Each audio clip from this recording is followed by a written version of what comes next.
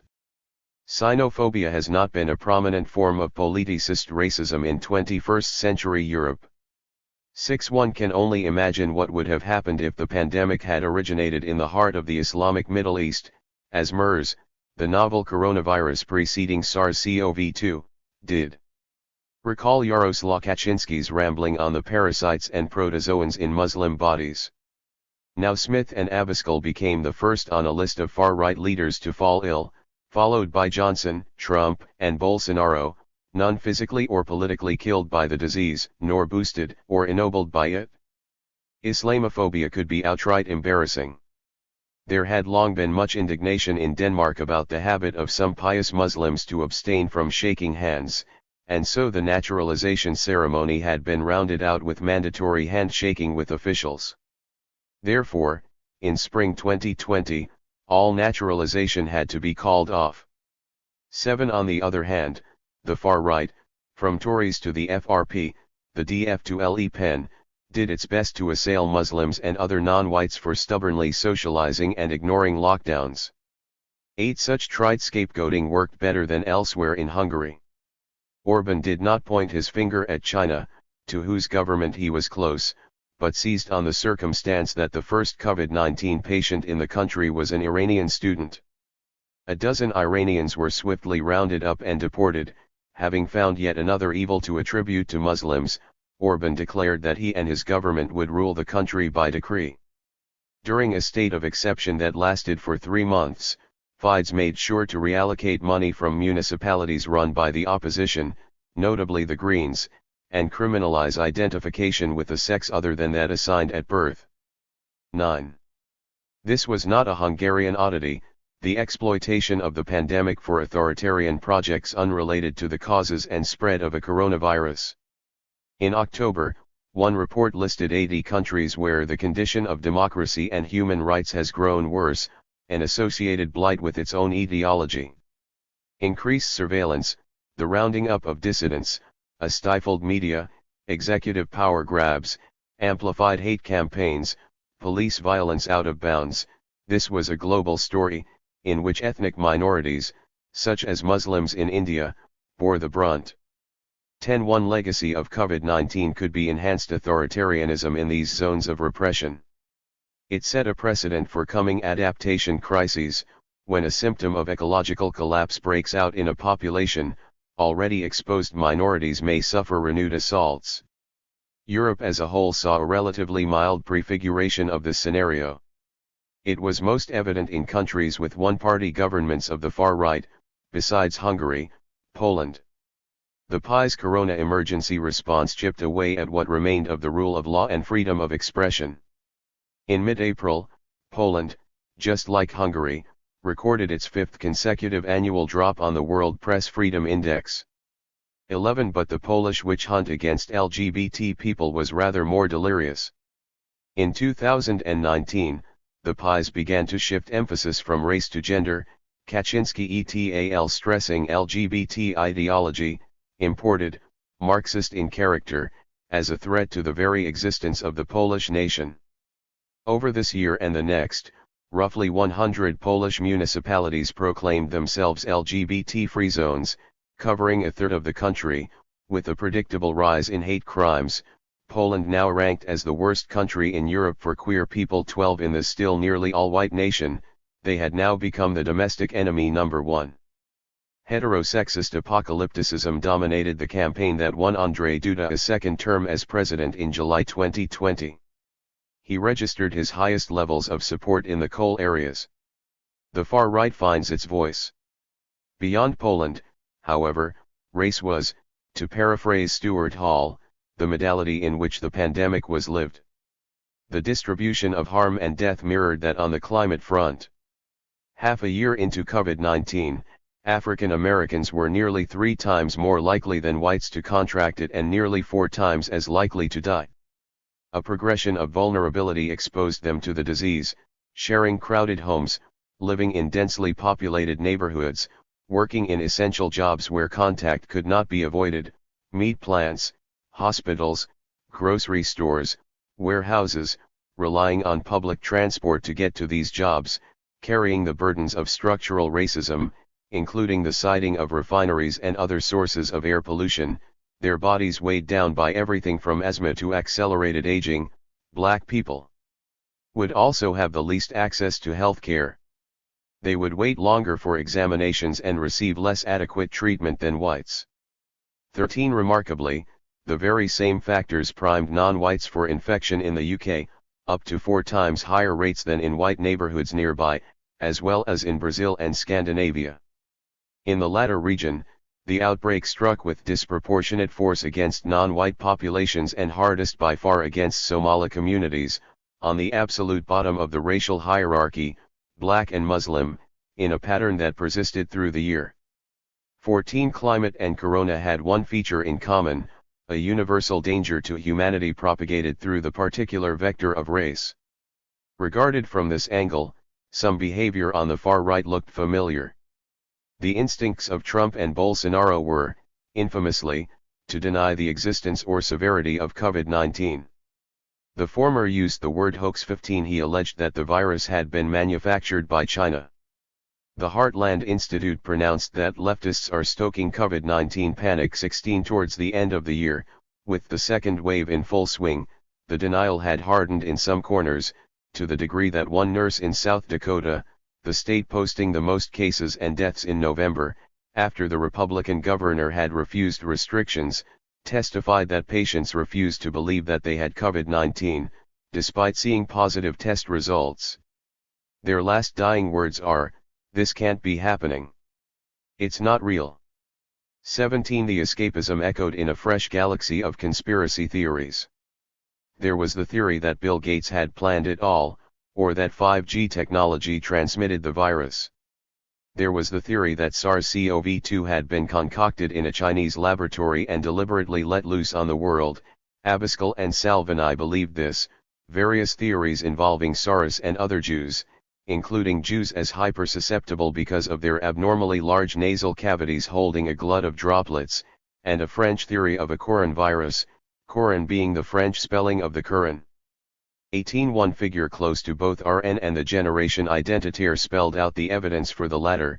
The Islamists are delighted, bars closed, women wearing masks, no more shaking hands.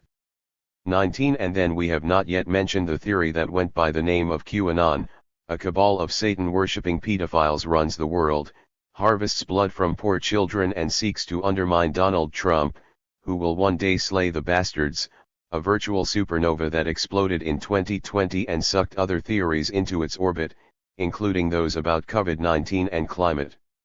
20. With these developments, these trips ever further into the outer space of unreality, it had become nearly impossible to keep pace. Somewhat closer to the ground, or so it would seem, was the theory that states were needlessly suffocating their citizens with lockdowns. In opposition to the unpleasantness of lockdown was a potential for street mobilization on the far right. Back in March, the first response by the AfD had been to call for stricter measures and taunt the Merkel government for spending the taxpayers' money on a fake crisis, climate, instead of the real one, corona. Performing a volte-face over a few weeks, the party spent the rest of the year slamming the state for burying the freedom of its citizens. So did tens of thousands who took to the streets in defiance. They were motley crews of anti-vaxxers, mystics, hippies, conservatives, conspiracists, including of the QAnon school, people never engaged in politics and veterans of the hardest right. The Querdenker, lateral thinkers, agreed on only one demand, ending the policies for combating the virus. At the top of their voices, they would claim that the population was being brainwashed, the measures lacked all proportions, there was no virus, there was a virus, but no worse than a flu, there would be forced vaccinations, masks were killing children, a new world order was under construction. A corona dictatorship had been instituted in Germany, prompting Querdenker to liken themselves to victims of the Nazi regime, some taking to wearing yellow stars of David, that old dream of the German far right, we are the real victims. Over them would wave the Reichsflagge, a substitute for the banned swastika, AfD members marching alongside more radically anti-Semitic squads. The movement scored a symbolic victory when it stormed the stairs of the Reichstag in Berlin on August 29, and the AfD increasingly appeared, internal conflicts about it notwithstanding, as the parliamentary wing of the street fighters. Vox likewise switched from demanding that climate funds be earmarked for Corona to organizing a tour for freedom, driving through cities in caravans of SUVs and motorbikes, Spanish flags, and pennants on the vehicles. In protest against Lockdown 21 in the UK, Nigel Farage found an old new calling. The idea that the science on COVID-19 is clear is a con, he still maintained in October. Weeks later, in response to the second lockdown, he relaunched the Brexit Party as Reform UK 22. The liberation of the nation from cruel corona policies now took precedence. In Trafalgar Square, Johnson's former weather oracle Piers Corbyn rallied alongside men brandishing the flag of the British Union of Fascists, while in Rome, ultras and neo-fascists from Forza Nuova clashed with the police. 23. The spring wave of anti-lockdown protests in the US had the appearance of spontaneous eruption, but it was coordinated and nourished by associates of the Koch brothers, the Mercers, the Competitive Enterprise Institute and other big guns. 24. These were often a carnival of tinfoil hats.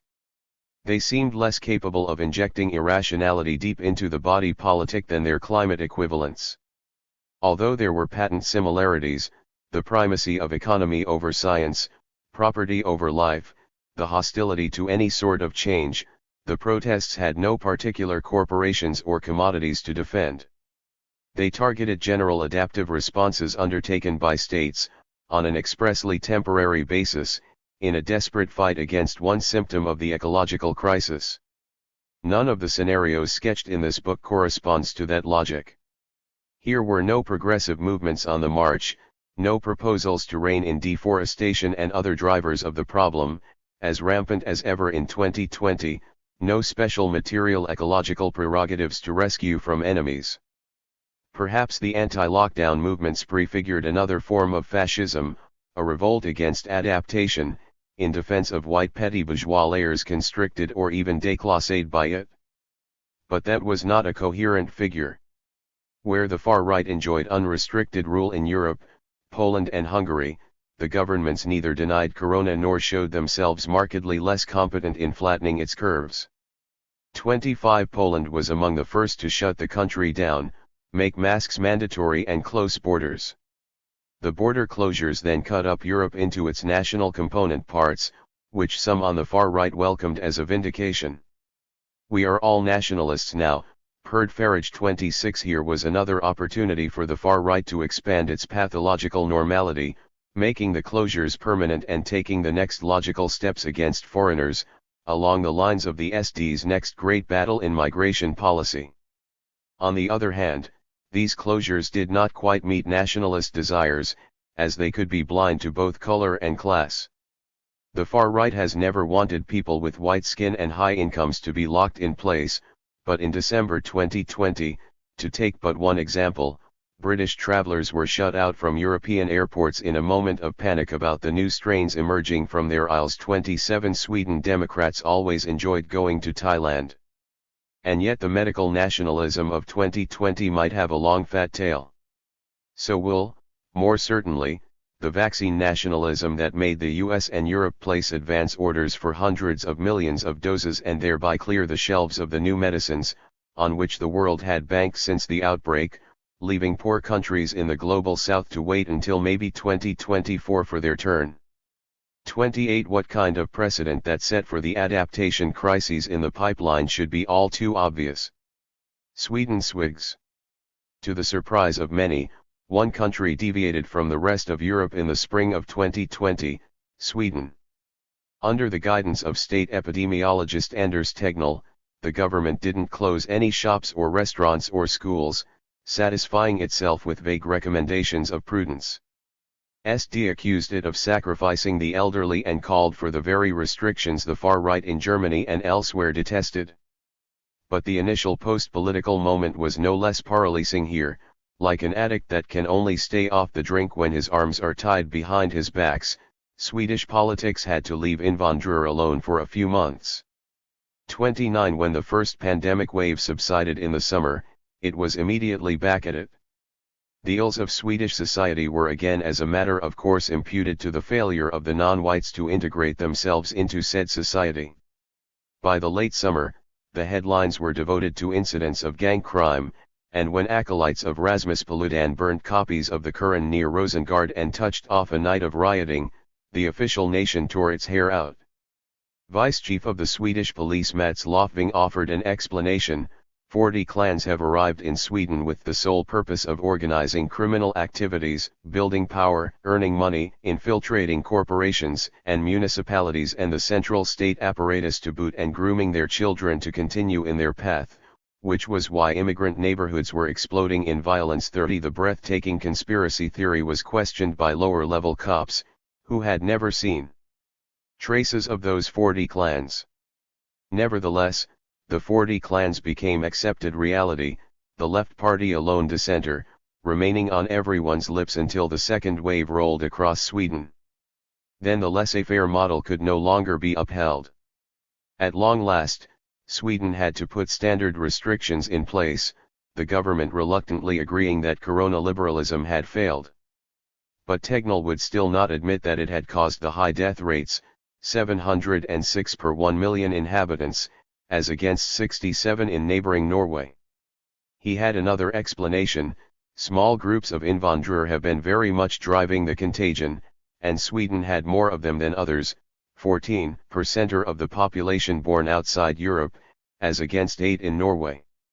The word that translates as driving, drive and, has the connotation of active and purposeful propulsion. Facing criticism, Tegnell admitted that it was an unfortunate phrasing, a slip of the tongue, which gave Jimmy Åkesson the chance to defend him for having said it as it is. 31. Once again, the far right had its funneling and victim blaming confirmed by a top representative of the state apparatus. The mistakes in the moment of outbreak did not mean that these strategies couldn't work in later stages, including when the pandemic morphs into depression and mass unemployment. More fundamentally, the utter turpitude of the political climate in Sweden appeared bound to hit new lows. It represented a constantly reaffirmed selection since the summer of 2018, immigration, not global heating, is the menace to be dealt with. New data from 2020 showed the effects on opinion. Out of 40 countries polled for the view that climate change is very or extremely serious, Sweden ended up in place 38, some 50% are concurring.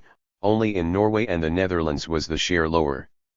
At the opposite end, with majorities of 90% stood Chile, Kenya, and South Africa. The slumping of these northern European countries towards indifference could only be accounted for with the syndrome of selection. For anti-immigrant sentiment, Sweden topped the European League. 32 other sentiments barely registered at all. In early December, just as the debate raged over the role of invandrare in COVID-19, Oxfam published a report showing that the richest 1% of Swedes caused 43 tons of CO2 through their annual consumption, as against 4 for the poorest half. The emissions of the former would, the researchers concluded, need to be cut by 95% in less than a decade, a class war such as the nation has never seen. 33 But the rich need not worry, the uptake of these findings into political forums was zero. Instead, Parliament busied itself with taking down every remaining eye of a needle that could lead to asylum in the country, such as other need of protection, a residual clause that had hitherto maintained at least a hypothetical chance for refugees from climate disasters.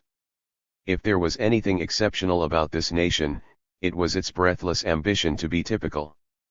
France swings the truncheon. Similar processes were playing out with rather greater intensity in France. In the lull between the first and second waves, Macron rode forth to assault separatism, mainly targeting the visibility of Muslims in the secular republic, with a new battery of laws. Organizations straying from vacuously defined ideals would be disbanded, Islamic confessional practices subjected to state control, the Ministry of Justice instructed to assure a Republican presence in every road, every building. 2 weeks later, an 18-year-old man of Chechen origin accosted a schoolteacher who had showed Muhammad cartoons to his students, pulled out a knife and severed his head. There followed a persecution of Muslim communities unusually broad even by French standards. Armed police raided countless homes to interrogate school children about their views. Some 230 putative radicals were designated for expulsion, 76 mosques for shutdown and 58 advocacy groups for dissolution, the prize target being Collective contre l'Islamophobie en France, or CCIF. 35. As its name suggested, CCIF specialized in countering Islamophobia, by publishing reports, providing legal assistance to victims and defending the rights of Muslims in courts, stopping, to mention but one case, the exclusion of mothers in hijab from school trips. Nothing implicated CCIF in the beheading. 36. Pascal Bruckner, however, ran to the defense of the breakup, claiming without a shred of evidence that CCIF and other outlets on the left had blood on their hands. 37. He, at least, had his priorities clear.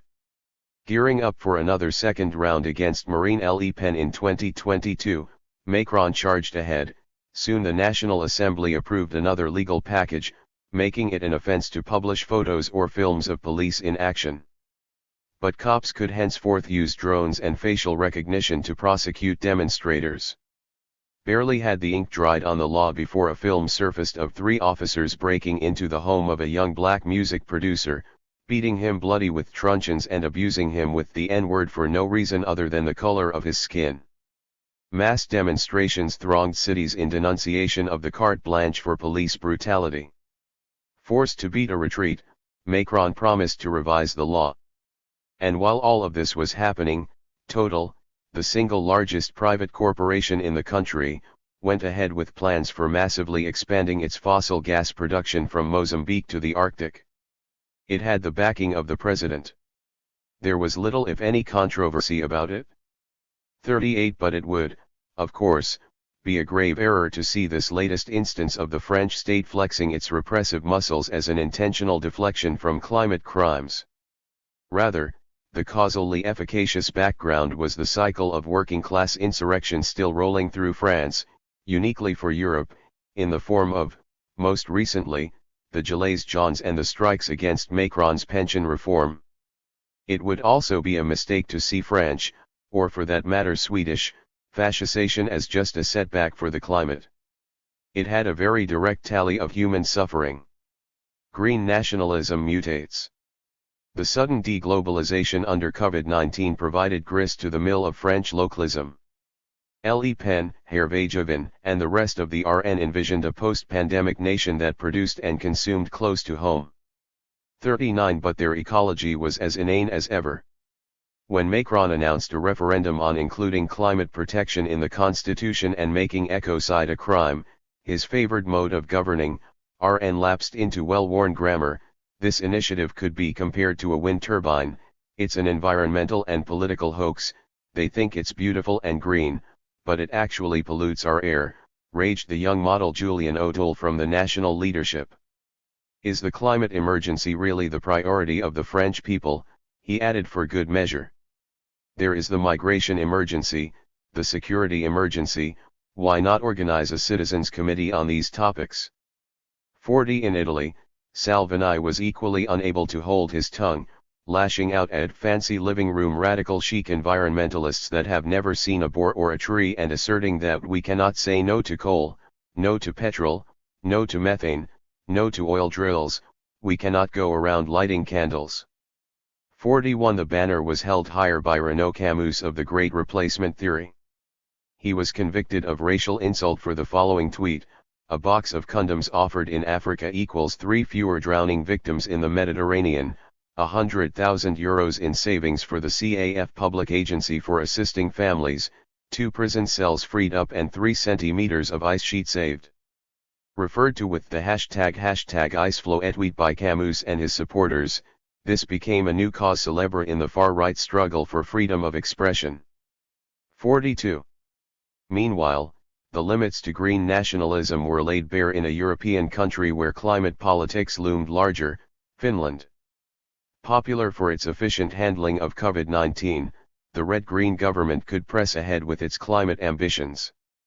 The main opposition, the Finns, focused on obstructing them.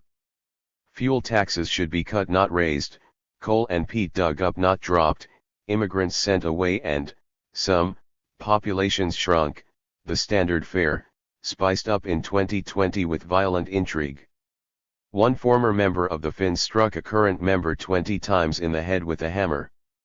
The assailant was a founder of KELSU, acronym for Nationalist Animal and Nature Protectors, a green nationalist outfit recruiting among the Finns base. When the investigation into the hammer attack got underway, another plot was uncovered. Activists in the same milieu had planned to target and possibly assassinate Maria Ohisalo, Minister of the Interior representing the Greens. Such far-right violence roiled Finland in 2020, often with a link to the green-brown end of the spectrum. Pentti Linkola passed away in the summer, but a new generation of activists sprung up, such as the collective Suunta Direction, which aimed to forge a true bond between the Finnish tribe and its land, honoring his legacy. Furthest to the right, some Nazis argued that the future Holocaust will only be accepted if it is connected to climate protection. 43. The Danish government had likewise come to power in a climate election on a mandate to make an actual difference. A new law adopted in 2020 specified a 70% reduction of Colorado II emissions by 2030. How would that goal be attained?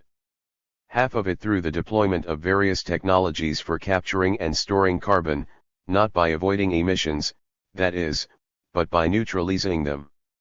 Moreover, the government devised its own hockey stick model, in which most of the reductions would be delayed until 2025 and then shoot up as the anticipated carbon capturing machines rolled out. Unsurprisingly, the plan was savaged by critics, including the government's own Council of Climate Experts, for betting on miracles. 44. But then the Social Democrats of Denmark drew a line. All new oil and gas exploration in the North Sea was immediately terminated, the next licensing round cancelled. There would be no more hunting for fossil fuels in Danish waters. In an overheating world, this might seem like an unremarkable minimum, not opening more fields, but in 2020, it was still a sensational move going against all trends simply by forsaking further accumulation, and state revenues on the order of 2 billion euros. The state did not shut down existing fields, that would have been revolutionary, but allowed companies to keep pumping until they ran empty, maybe in 2050. Its decision had been facilitated by the lukewarm interest of investors due to low oil prices. Yet the climate movement hailed a rare victory. For the first time, a major oil and gas producer, the largest remaining in the EU, measured by barrels produced within its borders, had locked away untouched reservoirs, apparently for the long term, setting an example for the minimum demand elsewhere. From the course followed by the previous right-wing government, see pages 97-8 in this book, it was a U-turn. But it was combined with an escalation of the targeting of non-whites. The same Danish Social Democrats promulgated even stricter rules for the ghettos, evicting long-time residents, giving the police the right to punish entrance into restricted zones by snatching their jackets, watches and mobile phones, and set up a special register for inhabitants hailing from Muslim countries. It is a matter of us against them, said Prime Minister Mette Frederiksen, them being the heavy criminals of the ghettos. 45 This evolution in the ultimate direction of something like ecological fascism had a counterpart in the UK. As post-Brexit Prime Minister, Johnson ditched denial, the Global Warming Policy Foundation cried betrayal, for a plan to slash emissions by 68% or by 2030. How? By building offshore wind farms, centerpiece of his Green Industrial Revolution, a term shamelessly poached from Jeremy Corbyn. Here the former denialist truly turned a page. It was offshore wind that puffed the sails of Drake and Raleigh and Nelson, and propelled this country to commercial greatness. 7 years earlier, he had mocked Labour for promoting a technology that couldn't pull the skin off a rice pudding, but now Johnson confessed to the sin of forgetting the history of this country. 46 The British Empire, he should have remembered, was built with wind. By evoking the three heroes, the Prime Minister here kenned back to the pre-fossil empire, when ships sailed the seas with slaves. Drake pioneered slave voyages across the Atlantic, Raleigh paved the way for plantations in Virginia, Nelson professed himself a firm friend of the Caribbean masters and detested the cruel doctrine of abolitionism. 47 This may have been the first time, in the context of the climate crisis, that white nationalist imagery was invested in renewables. Sequels are conceivable, for offshore wind if for no other source. The SD could stir the memory of the Vikings, vox that of Columbus. But the Tories had not fully repressed that other part of their past. In November 2020, the first new deep coal mine in 3 decades was given the go-ahead, on the coast of Cumbria. The following month, the legal hurdles against a third runway at Heathrow were cleared. Ironically, on the same day a court ruled that the death of a 9-year-old black girl was caused by air pollution from diesel exhaust in her neighborhood, the first such ruling in the UK. 48 When Johnson oversaw a UK-Africa investment summit, the deals brokered, in the most classical fashion of imperialist capital export, had a preference for fossil fuels, with 90% of energy projects dedicated to oil and gas extraction from Tunisia to Kenya. The black fuel was apparently still the future for capital going to Africa. For actual people coming from that continent, or some other non-white part of the globe, the Tories discussed a range of options: wave machines for capsizing dinghies in the English Channel, or chains or nets for tangling their propellers. Once the migrants had been captured, the question of disposal would arise. One suggestion was to lock them up on oil rigs. 49. America burns. George Floyd was murdered in Minneapolis on May 25, 2020. Replayed across millions of screens, this latest atrocity in the endless series inflicted on black people led to a mass uprising against racism such as the U.S. had not experienced since at least the 1960s. If 2019 was the year of the climate movement, 2020 was that of the movement for Black lives. Some cross-pollination over the boundary took place, if only on a discursive plane.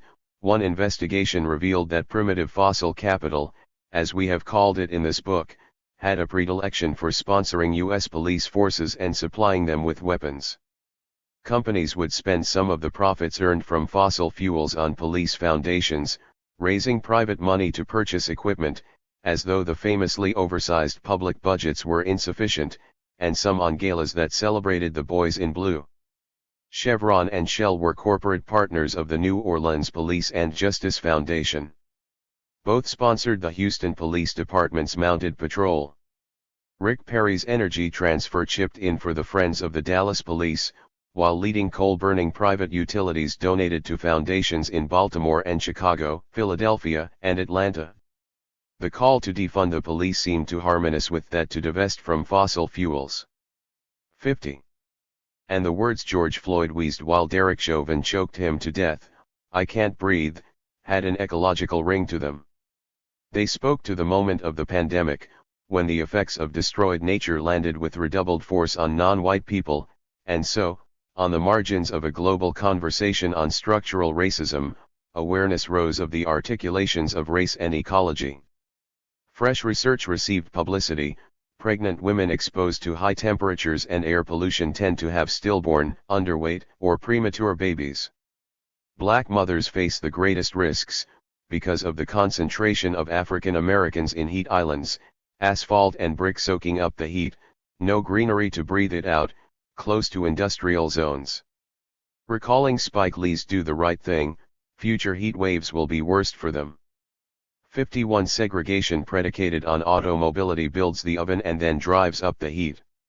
If Black Lives Matter spilled onto the main streets and confronted the police, violently or peacefully, like never before, however, the racial dynamics had the opposite effect on the U.S. climate movement.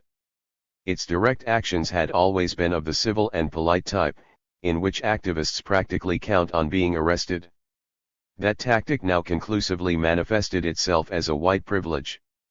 While BLM could not but be radicalized, the climate movement, still predominantly white in parts, without a militant protocol, shied away from direct action and refocused on parliamentary campaigns, notably the Green New Deal or its closest approximations under Joe Biden. Whether that was a wise choice remains to be seen. The other side, at any rate, had its own concrete tactic for fusing energy and race. When BLM demonstrations assembled in cities, often blocking an intersection or bridge, counter-protesters would come in their SUVs. They would rev the engines and plow into the crowds. In late September, more than 100 such incidents had been recorded, 8 by police. Near Richmond, Virginia, a member of the Ku Klux Klan rammed his truck into cyclists and pedestrians with BLM placards. In New York, 2 police SUVs suddenly accelerated into the mass of flesh. In Minneapolis itself, the driver of a tanker truck took aim at thousands on a highway. In Mishawaka, Indiana, a man in an SUV hit the gas. We all tried to stop him and were yelling at him, but he just kept going. One demonstrator recalled. 52. The deep symbolism and psychology of this act will now be plain.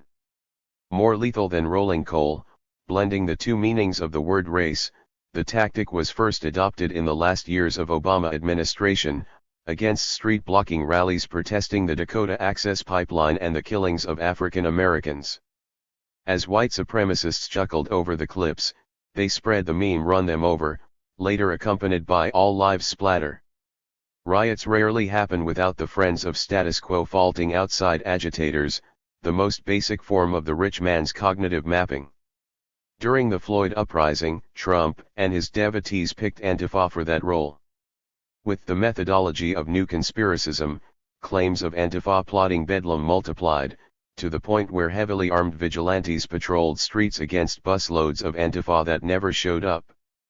The long hot summer eventually set the West Coast aflame. Dried out and overheated, the forests of California, Oregon, and Washington state burned in wildfires that shattered records for size and number and intensity, the smoke dimming the sun and depositing mounds of ash. But in rural Oregon, rumors claimed that Antifa had organized it all and were coming for more. Has anyone seen or heard of 3 guys with hoodies throwing bottles of gasoline in the boring golf course? Someone would ask on Facebook. Vigilante checkpoints went up. Emergency operators were overrun with requests for information about the arsonists. Sheriffs had to plead for the rumors to stop, but they had, as we have seen, a self-perpetuating logic grounded in structures beyond the Oregon counties. 53. Adorno also spoke, from the grave, in 2020. A lecture he gave on the German far right in 1967 appeared in an English translation. Among the things he had to say: this behavior is by no means purely psychologically motivated, it also has an objective basis.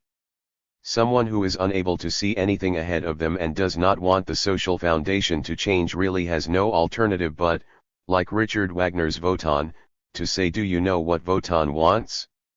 The end. This person, from the perspective of their own social situation, longs for demise, though not the demise of their own group, as far as possible, the demise of all. 54. In other words, all lives splatter. Trump falls, the base stands. But the mixture of virus and wildfires and violence on the streets did not redound to the decisive advantage of the far right. Instead, the corona crisis tore the trump card of the incumbent, the appearance of a well-oiled economic machinery. Some argued that in its absence, Trump would have flattened the hapless Biden on his road to a second term. 55 If there was a post-political longing for nonpartisan know-how in the U.S., it benefited the candidate cast in that mold. As every discerning commentator noted, however, the election brutally refuted the thesis that Trump was a fluky gust of wind without staying power. He received 9 million more votes than in 2016. In the 4 years, uniquely, his approval ratings never exceeded 50% but, until the very end of his tenure, they stayed within a narrow band of 40 to 45% of the population, deaf to any bad news about him. 56 This base did not evaporate on the morrow of defeat. Much of it appears, at the time of this writing, to have bought into Trump's latest denial of the results of a free and fair election, and held fast to its picture of him as legitimate president. This may have denoted a slide away from commitment to democratic norms, which wouldn't be entirely unforeseen. In a survey from early 2020, reported in Proceedings of the National Academy of Science, a plurality of Republicans agreed that the traditional American way of life is disappearing so fast that we may have to use force to save it. Few lines could better sum up the politics of fossil fascism. Furthermore, upwards of 40% believe that a time will come when patriotic Americans have to take the law into their own hands. What factor predicted such defection from the normal procedures of democracy? Not lack of education, not rural residents, not conservative values in general, not even adulation of Trump, but ethnic antagonism, expressed in demeaning or resentful views of African Americans, Muslims, Latinos, and immigrants. 57 If the state would ever act out such attitudes with full force, there would be a crossing over into fascism. Hence non-Republican post-election debriefings incline towards the question of the next Trump: will he, or she, be shrewder, slicker, less self-destructive? 58 Is such a character conceivable? For those who wish to peer into the mental state of the base on the way into the 2020s, a useful work is American Crusade, Our Fight to Stay Free by Iraq veteran and Fox host Pete Hegseth, who poses on the cover with a flag and a machine gun tattoo on his right bicep and a gaze so stern it borders on the comic. In an exceedingly mediocre fashion, his book popularizes many of the notions we have encountered: the evils of the left, Ilhan Omar in particular, the Muslim demographic conquest of Europe, Palin defense from the 7th century via Vienna to present-day Minnesota, the dangers of feminism, the inexhaustible wonders of capitalism, unrepentant, categorical denial of climate change, the joys of driving a gas-guzzling SUV, and the pride in American inventions such as the aeroplane, or what must now be considered a bundle of ideas of stupendous durability and uniformity. The main novelty in Hegseth might be his explicit rejection of democracy and undisguised relish for armed violence. The flaps inform the reader that Pete and his wife, Jennifer, have 7 kids, all future crusaders. What does he have to offer them? Crusaders, welcome to the warring 20s, is his cri de coeur. 59. The wealth is seized. Trump used his last months in the White House to orchestrate one final Saturnalia of deregulation, under the maxim "seize the wealth while there is time," auctioning leases for drilling in the Arctic National Wildlife Refuge, opening Tongass, Alaska's national forest, the world's largest intact temperate rainforest, to loggers, relieving oil and gas producers of the duty to fix methane leaks. Whether these initiatives would survive the transition to Biden remained unclear. But every piece of sold-off land and ton of emitted gas added to the challenge of changing course. In the pandemic, the Trump regime found a pretext to further aggravate the damages. In March, the EPA announced that it wouldn't hassle power plants and factories anymore for violating air and water pollution standards.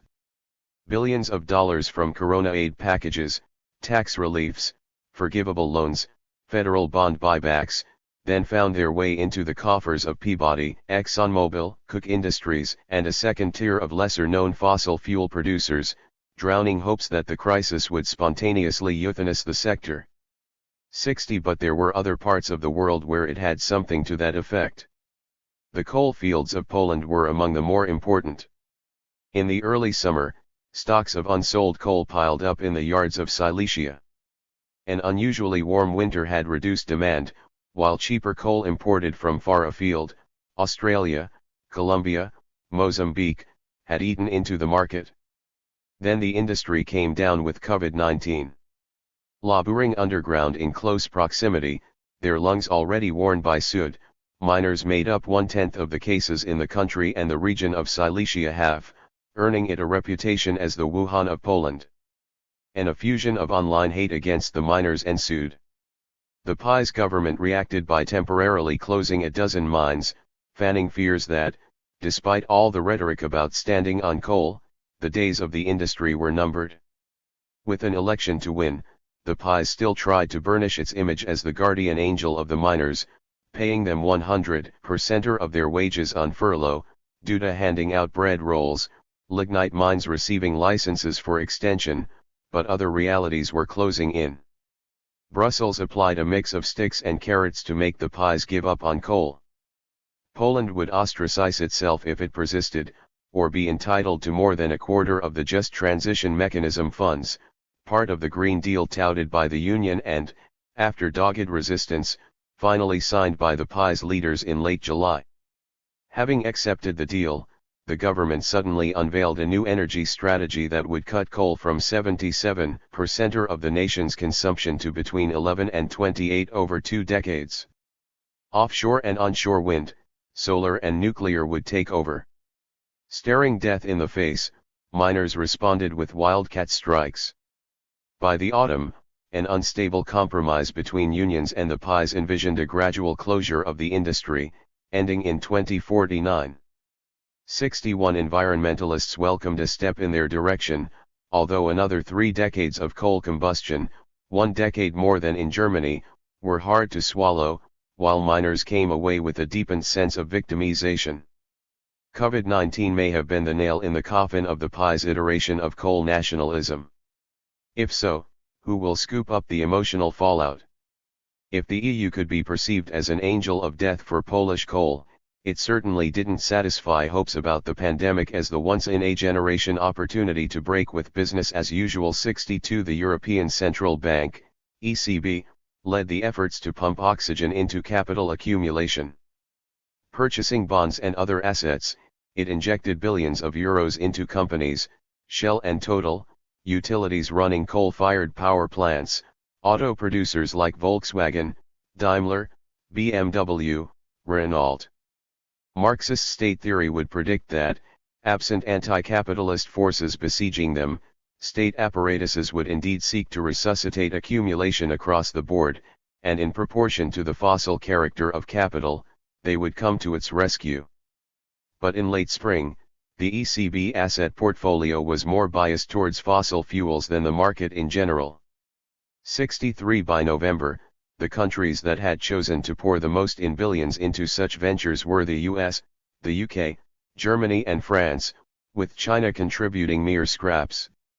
64 So much for talk of a green recovery. Germany marked the year of COVID-19 with a trifecta of expansion, a brand new coal-fired power plant in North Rhine-Westphalia, a mega airport in Berlin, an extension of the Autobahn through an ancient oak forest in Hesse. Norway lifted tax burdens from oil and gas and aviation. Sweden resurrected its airline from near death and devoted twice as much money to climate destruction as to anything that could be labeled green business, while Australia went for broke with a gas-fired recovery, very much as usual, capitalist states across the global north doubling down on fossil fuels. A modest fraction of the trillions of dollars in corona packages would have sufficed to initiate a transition consistent with a 1.5 degrees Celsius pathway. Instead, the countries determining the fate of the planet readied for an increase in fossil fuel production, by an average of 2% per year in the decade ahead. 65 That means so much more material for the far right to defend. This formidable inertia had a pendant in the department of neo-optimism, which in 2020 struck back against the wave of the previous year with 2 bestsellers, False Alarm by Björn Lomborg and Apocalypse Never by Michael Schellenberger. 66 Both accepted trend and attribution and denied impact. Global warming is not very bad.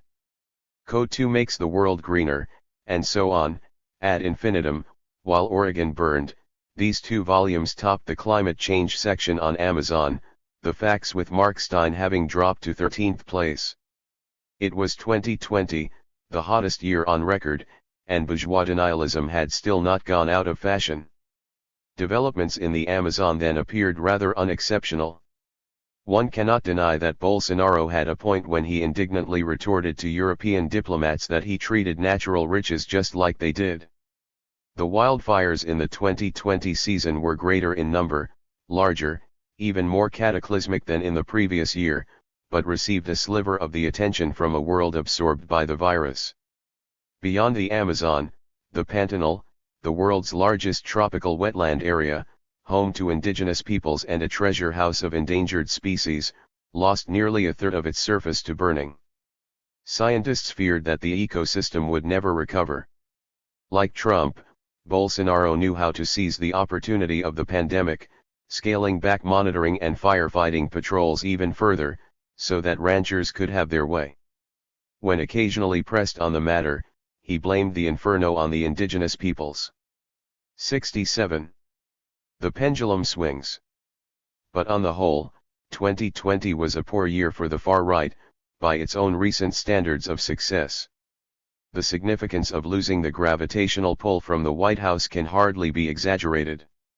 It might have closed the conjuncture that began with the Brexit referendum and Trump.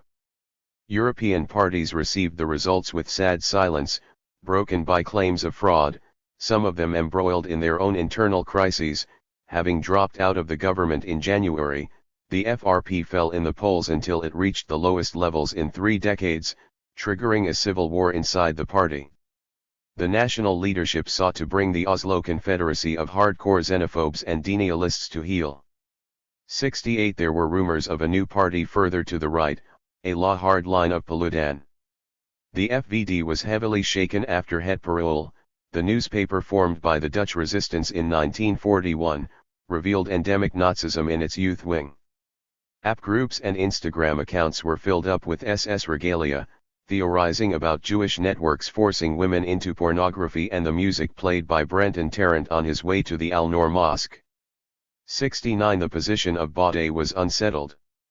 A splinter group of MPs set up a new party, JA21, among the priorities, ending climate policies in the Netherlands. The remainder of the FVD focused on the fight against lockdowns and vaccines and moved closer to the scene of spiritual, vegan conspiracists, while continuing to harass the traders who signed climate agreements and took in immigrants.